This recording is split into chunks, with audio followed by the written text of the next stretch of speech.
Hey everyone, it's Dakota. We're throwing it back this time to an obscure soccer game that you've probably never played. When I was a kid, my mom gave me some cash to buy a few games from a store called Hastings. The two that I picked out were Metroid Prime and ESPN MLS ExtraTime 2002, both for the GameCube. Little did I know how these games would affect me in the long term. While Metroid Prime is one of my favorite games of all time, this MLS game kickstarted my interest in soccer and my support of the San Jose Earthquakes. I literally became a fan of that team just because I liked their shade of blue on the team selector. I then started following MLS in general, and I have done so since 2012, when the Earthquakes had one of their best years. This game is a sequel that was originally released on the PlayStation 2 before being ported to the GameCube and Xbox, but the footage you're seeing was captured through an emulator on PC. In line with the game's name, you primarily play as MLS teams from the early 2000s, like the LA Galaxy, Colorado Rapids, or DC United, for example. You can also play as a long list of fully rostered international teams, as well as some fictional club teams. MLS ExtraTime plays like your typical soccer video game with buttons to pass, shoot, make clearances, tackle, and sprint. I think you get the point by now. Of course, most of us have played a FIFA game at some point in our lives, which is obviously the perfect comparison for this game. You can choose from 3 difficulties, being amateur, pro, or all-star. I found that all-star had way better defense than anything, and the pro difficulty was better for me personally. AI teams are still tough, but they're not tackling your players instantaneously. Jack Edwards serves as the game's commentator. He can sound a bit stoic, and what he says doesn't always line up with the action. After all these years, I actually don't mind him too much, and he's just part of the game's charm for me at this point. Curtin, good defensive work. We play on. All alone! It's in! Goal! What an incredible goal! Some of the other audio you'll hear is generic crowd noises, and occasionally the sound of a shot bouncing off the post or crossbar. Also, the game's music is sick as hell, especially the main menu theme.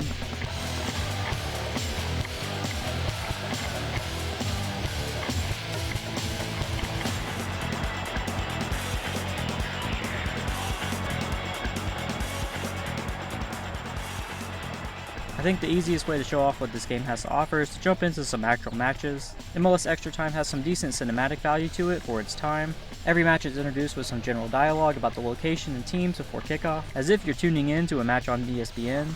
Chicago is ready to lock horns with the San Jose Earthquake. Hello again, everybody. I'm Jack Edwards for ESPN.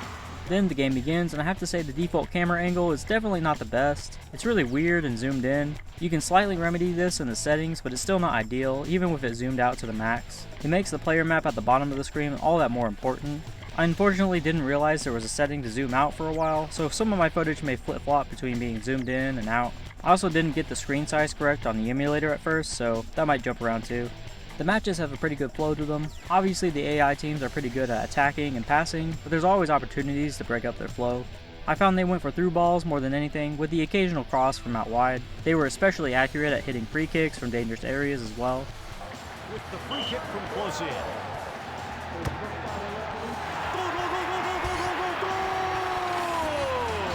A terrific shot! What velocity and a goal! I was actually having trouble on defense for a while. I would tackle and miss, leaving my player to stumble and basically become useless for a few seconds. It can get a little annoying, especially when it doesn't seem like anything happened, and your player still trips anyways. I also felt like the AI would always be able to dodge my tackles for whatever reason. However, this whole time, apparently I just had to hold down on a button, and the defender I was controlling would automatically target the player with the ball. You can even make them sprint during this, meaning I was much faster at closing down attackers. This is such a simple feature, but it honestly made my life a whole lot easier on defense. Even with this discovery, sometimes the AI-controlled defenders on your team just don't put in the work. The other team will be running in behind, and the guys that are closest to them are just watching. You'd expect it to work something like this, but it doesn't. Mid-range shot. What are you doing?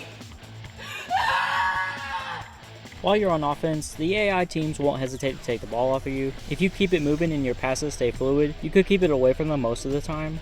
Changing formations based on the team really helped too. There were several times where I felt like I needed to pack the midfield or even put a third person up top, depending on how my opponent was set up. I ended up sticking with a 3-4-3-A formation, as I found it gave me enough options in the attack while still having just enough guys on defense.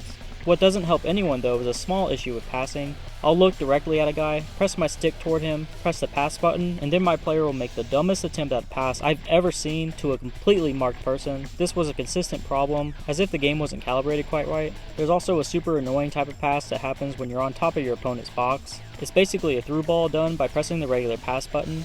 I don't know why the game does this automatically, because for one, it's annoying as hell, and two, I just lose the ball 100% of the time for no reason, and it always happens when I have a man wide open. Sometimes this issue and the stumble feature irritated me enough that I would take out my frustration on my own players by forcing them into rough challenges to take yellow cards. Oh yes, this definitely backfired a few times when I got straight red cards, but honestly, they deserved it after that shit they pulled. The card system also has some funny animations, including the offending player kicking at the ref from a few feet away. Like, could you imagine a player nowadays does this after getting a yellow card? They'd be sent off immediately. Each player has stats that change how well they play, like dribbling, shooting, defense, etc. You could really see this with a few of the players. Henderson from Colorado Rapids was always a pain in my ass when he defended my attack. That's right, bitch. Take that yellow card. What did he say? In another example, any players with higher speed or dribbling stats were fun to play as, but also harder to defend against. MLS ExtraTime has a few more advanced features, like tricks for your players including feints and stepovers. The tricks honestly didn't seem like they did anything, and the defenders always just tackled me and took the ball away. Messi, immens Messi, encara Messi, encara Messi, encara Messi, encara Messi, encara Messi, encara Messi, encara Messi, encara Messi, encara Messi, encara Messi, encara Messi, encara Messi, gol, gol, gol, gol, gol, gol, gol. There are also some specific strategies that I didn't get too far into using, but apparently you can leave these on automatic, and your players will execute them when the time's right. Now let's get to the end of our match. If the game is tied, it goes to extra time no matter what. The extra halves go by really fast, and use the golden goal rule as well. It's kind of weird seeing this rule implemented for league matches instead of only in knockouts, but I suppose MLS is known for some weird things from their early days. After the match ends, the victors will then celebrate and walk around, while the losers cry on the ground. And we finally reached the end of the game, but what a battle it was. New York, New Jersey loses a close one, a hard defeat today. What effort today from the midfield, running throughout all 90 minutes. San Jose triumphs today 2-1. Before we get into the game's primary mode, let's touch on some of the side options. One of my favorite features was the character and team creators. From here, you'll find options for creating and customizing players to your liking. You can mildly change their appearance, choose their name, position, and team, and improve their stats. The process is pretty simple, so you can go from naming your player to scoring bangers within minutes. He shakes it off. Goal, goal, goal, goal, goal, goal, goal, goal! Next, you'll head over to the team creator and customize your own by editing one of the provided teams. Seeing as it lets you edit all the generic international and club teams, you can make up to 86 custom teams if you wanted to. You can then create your own league with up to 16 MLS, international, or custom teams. It really lets you go crazy, like having Brazil play FC Dallas for example. After you notch a win under your belt, League Mode will provide you with edit points, which allow you to upgrade the stats of your custom players.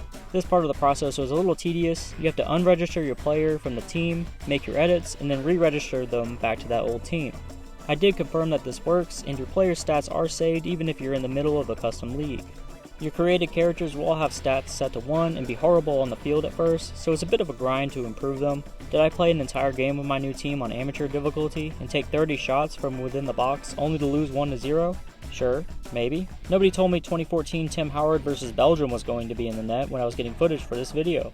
Anyways, your custom players can also get a bit overpowered too if you max out their stats, but man, it feels really good to be able to break tackles and dribble through the defense like it's nothing. I know people just want to play as a professional teams, but I had a really good time when I was younger and created my entire high school soccer team within the game. I then imported them into a custom league and added all the other teams and had a blast seeing who would be our top scorer. Belts one away. A goal! What a goal! Yeah, first off the mark with that goal.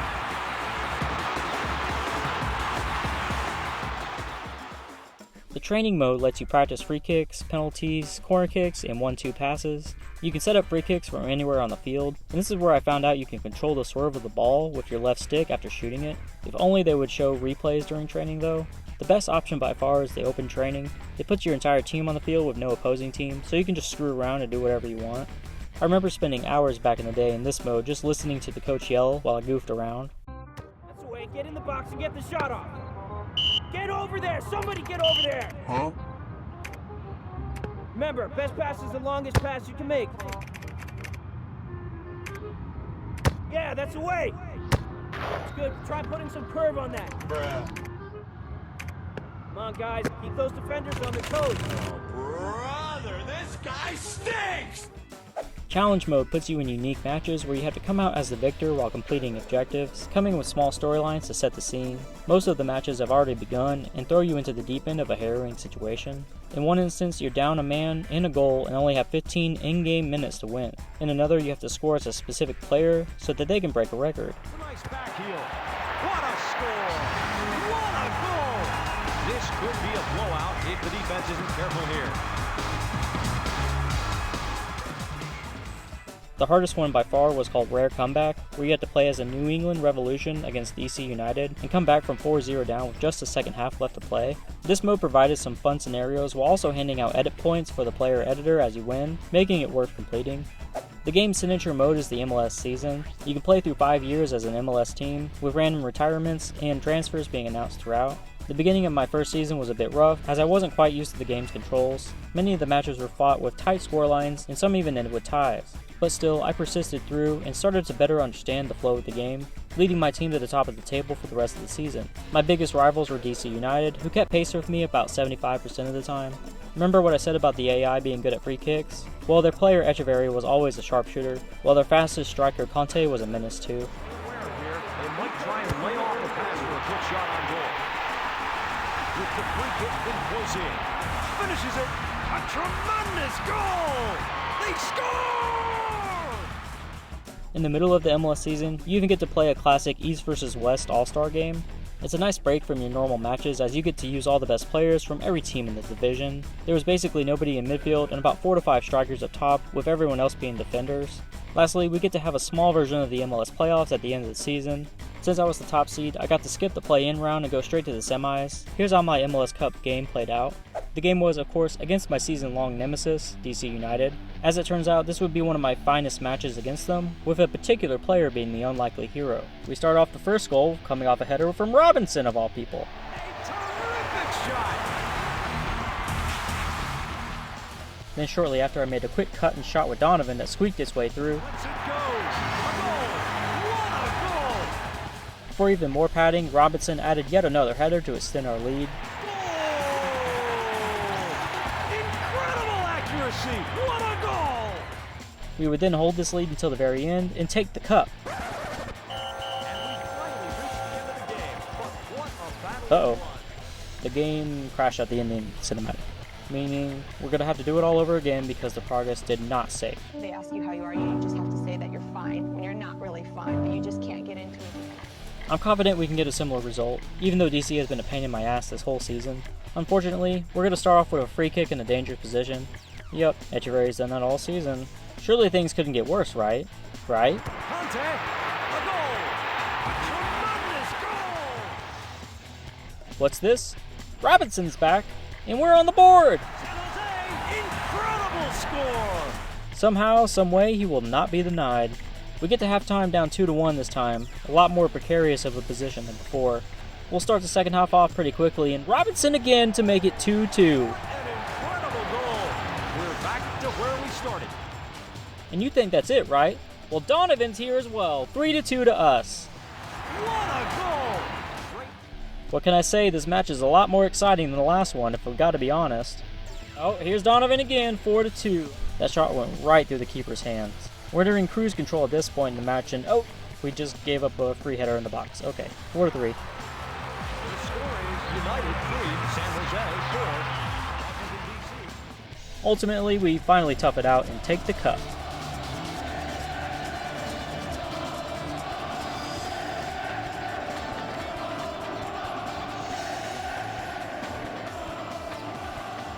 We then head back to the menu and are notified of retirements. This season, August retired and was the only one to do so out of all the teams. Finally, we enter a small draft where we can pick out new players to add to our team. I chose someone named Schultz to fill our missing spot. They give you about 6 rounds to pick people.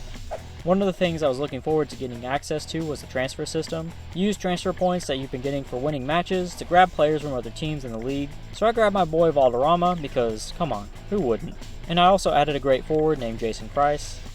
Overall, I found ESPN MLS ExtraTime's gameplay pretty addicting. The matches sometimes felt a little long, but then suddenly I'd be ready for the next one almost immediately after finishing them. That just one more game mentality really hits hard sometimes. It was fun coming back to this game from a reviewing standpoint after playing it sporadically throughout my life. I had only played a few matches and already hit a double post, so it started off pretty great. He sets his target on goal. The game plays really well, and I actually like it a lot more than the FIFA games from this era. It also really feels like a complete package for what it's representing. While there's no dedicated career mode for individual players, you can still kind of do that by creating your own player and adding them to a team. The story of the game is just what you make of it, like how my season started off tougher but ended strong, as well as how crazy my MLS Cup game went. If I could pick out a couple of things I would improve, it would definitely be the camera situation.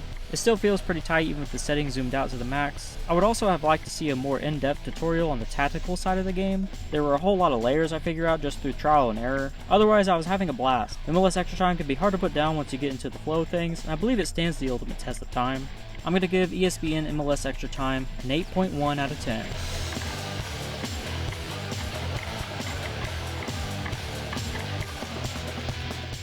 Have you played ESPN MLS ExtraTime 2002? What were your thoughts on the game?